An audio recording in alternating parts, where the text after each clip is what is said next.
HD21749b என்று பெயரிடப்பட்ட ஒரு புதிய கிரகத்தை கண்டுபிடிச்சிருக்காங்க. ஸோ உங்கள் எல்லாருக்குமே தெரியும், டெஸ் அப்படிங்கிறது ஒரு புதிய செயற்கைக்கோள். இதை வந்து கெப்லர் ஸ்பேஸ் டெலஸ்கோப்புக்கு பதிலாக இதை ஏவிருக்காங்க. கெப்லருடைய டேட்டாஸ் எப்படி பப்ளிக்காக அவைலபிளாக இருந்துச்சோ அதே மாதிரி இந்த டெஸ் அப்படின்னு சொல்லக்கூடிய டிரான்சிட்டிங் எக்ஸோபிளானட் சர்வே சேட்டிலைட்டுடைய டேட்டாஸும் பப்ளிக்காக அவைலபிளாக இருக்குது அப்படின்னு சொல்கிறாங்க. ஸோ இந்த பப்ளிக் அவைலபிள் டேட்டாஸை 3 months டேட்டாவை ரிசர்ச் பண்ணி இந்த முடிவு, அதாவது HD21749b அப்படிங்கிற ஒரு பிளானட்டை, ஒரு புதிய கிரகத்தை கண்டுபிடிச்சிருக்காங்க. யார் கண்டுபிடிச்சாங்கன்னு கேட்டிங்கன்னா, ஒரு டீம் தான் கண்டுபிடிச்சிருக்காங்க. மேசச்சூசெட்ஸ் இன்ஸ்டிடியூட் ஆஃப் டெக்னாலஜியை சேர்ந்த ஒரு போஸ்ட் டாக்டரல் ரிசர்ச் சயின்டிஸ்ட். அவங்க பேர் டயானா டிராகோமேர் அப்படிங்கிறவங்க தான். ஸோ இவங்க டீம் தான் இதை கண்டுபிடிச்சிருக்காங்க. ஸோ இந்த பிளானட்டுடைய தன்மைகள் பற்றி சொல்லும்போது 2 விதமான தன்மைகள் சொல்கிறாங்க. ஒன்று, இந்த பிளானட்டு பூமியை மாதிரி 3 மடங்கு ரேடியஸில் அதிகமாக இருக்குது, பெரிய கிரகம் அப்படின்னு ஒரு பாயிண்ட் இருக்குது. அண்ட் தென் 2வது பாயிண்ட் என்ன கேட்டிங்கன்னாக்கா, பூமியை விட மாஸ், அதாவது எடையில் 23 மடங்கு அதிக எடை உடையதாகவும் இருக்குது.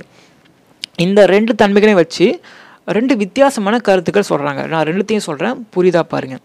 ஃபஸ்ட்டு ஒன்று, பூமியை மாதிரி 3 மடங்கு பெருசு அப்படிங்கிறதுனால இந்த பிளானட்டு ராக்கி சர்ஃபேஸ் கிடையாது அப்படின்னு சொல்லி ஸ்ட்ராங்காக சொல்கிறாங்க.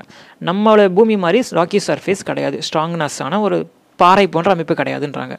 பட் அப்போ கேஸ் ஜெயிண்ட் அப்படின்னு கேட்டிங்கனாக்கா, ஸோ கேஸ் ஜெயிண்ட்டு மாதிரி தான் அப்படின்றாங்க. கிட்டத்தட்ட வந்து கேஸ் ஜெயிண்ட் மாதிரி, பட் கேஸ் ஜெயிண்ட் மாதிரின்றாங்களா, இதை எதுக்கு வந்து கொஞ்சம் தயங்குறாங்க அப்படின்னு சொல்லி கேட்டிங்கனாக்கா, இதோடைய 2வது தன்மை, பூமியை மாதிரி 23 மடங்கு அதிக எடை உடையது அப்படின்னு கேட்டாக்கா, அந்த கிரகத்துடைய எடை வந்து ரொம்ப அதிகம். ஸோ ராக்கி சர்ஃபேஸ் கிடையாது, பாறைகள் அங்கே இல்லை. அப்படிங்கும்போது ஸோ இந்த காற்று மூலக்கூறுகளால் இவ்வளோ எடையும் கொடுக்க முடியாது. இந்த 2 பாயிண்ட்டையும் வச்சு ஒரு முடிவு கொண்டு வராங்க. என்னென்னு கேட்டிங்கனாக்கா, இந்த கிரகத்துடைய உட்பொருட்கள் வந்து லைக் சம்திங் லைக் தண்ணி மாதிரி இருக்கலாம். அந்த தண்ணியும் லைக் என்ன சொல்கிறது, ஒரு லிக்விட் பார்ட்டிகளாக இருக்கலாம். அந்த லிக்விட் பார்ட்டிகள் கூட ரொம்ப டென்ஸ் அதிகமான, அதாவது அடர்த்தி அதிகமான தண்ணீரால் ஆயிருக்கலாம். சம்திங் லைக் ஆயில் மாதிரி, அந்த மாதிரி நான் சும்மா சொல்கிறேன் ஆயில்னு சொல்லிட்டு, எப்படி அடர்த்தி அதிகமான தண்ணீர் மூலக்கூறுகள் ஆயிருக்கலாம் அப்படின்றாங்க.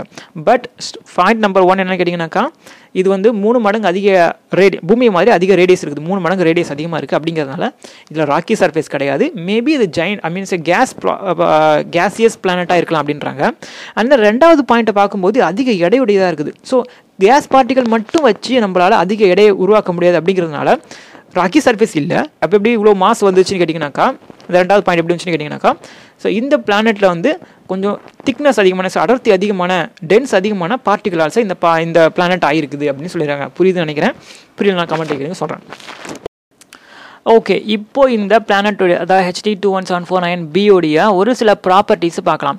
ஸோ இந்த பிளானட்டுக்கு அதோடைய டீம் லீடர் டயானா டிராகோமேர் சொல்லும்போது, இந்த பிளானட்டுக்கு வந்து ஒரு அடர்த்தியான அட்மாஸ்பியர் இருக்குது அப்படின்னு சொல்லியிருக்கிறாங்க. அதோடைய மற்ற ப்ராப்பர்ட்டிஸ் என்னன்னு கேட்டிங்கனாக்கா, இந்த கிரகமானது அதோடைய ஹோஸ்ட் ஸ்டாரை, அதாவது HD21749 அப்படின்னு சொல்லக்கூடிய அந்த நட்சத்திரத்தை 36 நாட்களுக்கு ஒரு முறை ஆர்பிட் பண்ணுது, அதாவது வலம் வருது அப்படின்னு சொல்கிறாங்க. அதாவது ரொம்ப கிட்ட இருக்க நட்சத்திரம்.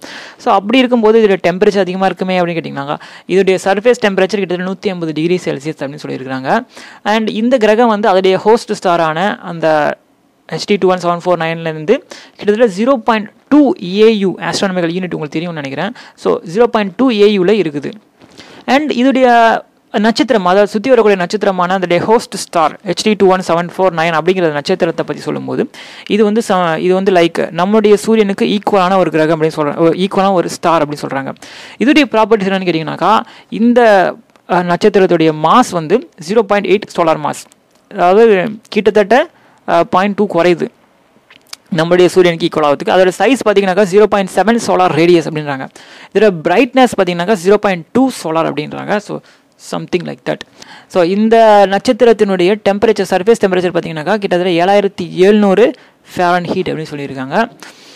அண்ட் இந்த நட்சத்திரம் HD21749 இருக்குல்ல, இது வந்து ரிட்டிகலூஸ் அப்படின்னு சொல்லக்கூடிய ஒரு ஃபெயிண்ட் கான்ஸ்டலேஷன். இதில் இந்த கான்ஸ்டலேஷன் ரொம்ப ஒரு மங்கலான கான்ஸ்டலேஷன் சொல்லுவாங்க. ஸோ இந்த இடத்துல தான் இதை கண்டுபிடிச்சிருக்கதா சொல்கிறாங்க. ஓகே ஃப்ரெண்ட்ஸ், ஸோ இதுதான் வந்து இப்போதைக்கு ரீசெண்டாக வந்த நியூஸு. மேலும் இதை பற்றின எதனா லேட்டஸ்ட்டாக நியூஸ் வரும்போது நான் உங்களுக்கு சொல்கிறேன். நான் சொன்னதில் ஏதாவது தப்பு தவறுகள் இருந்தாங்க கண்டிப்பாக அதை வந்து கமெண்ட்டில் மென்ஷன் பண்ணுங்கள். அதோட உங்களோட விடைபெறுவது நான் Abdul from space news Tamil. அடுத்த இதில் பார்ப்போம். மறக்காமல் சப்ஸ்கிரைப் பண்ணிக்கோங்க.